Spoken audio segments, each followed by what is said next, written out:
அதான் உங்கள் கூட பிறந்தவங்க யார் யார்? நானும் அண்ணனும் 2 பேர் பிறந்தான். என்ன 2 பேர்த்தில் வந்து அப்பா கொஞ்சம் ஊர் சண்டை வரவும், அப்பாவுக்கு அவங்க அண்ணன் தம்பி கூட சண்டை வரவும் எங்களை தூக்கிட்டு ஓடப்பட்டிக்கு போயிட்டார். ஓடப்பட்டிக்கு போய் பஞ்சமலைக்கு போனவர் அங்கேருந்து வருஷ நாட்டுக்கு காடு சேர்த்த போனார். காடு சேர்த்த போன வகையில் அங்கே போன இதில் கால்ரா நோய் வந்துடுச்சு. கால்ரா நோய் வந்து எங்கள் அப்பா இறந்து போயிட்டார். எங்கள் அப்பா இறந்து போயிடுமே அப்புறம் எங்களை தூக்கிட்டு எங்கள் அம்மா, எங்கள் மாமா, எங்கள் சித்தப்பா 2 பேர் வந்து எங்களை ஊருக்கு கூப்பிட்டு இருந்தாங்க.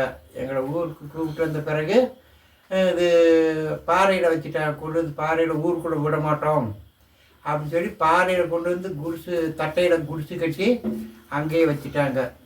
அங்கே வச்சா 3 மாதம் அங்கேயே பாறையிலேயே இருந்தோம். சிறு வயசில் 3 வயசு 1 வயசுலேயே அங்கே 3 மாதம் இருந்துட்டு அப்புறம் ஊருக்குள்ளே கொண்டு வந்து சேர்த்துனாங்க.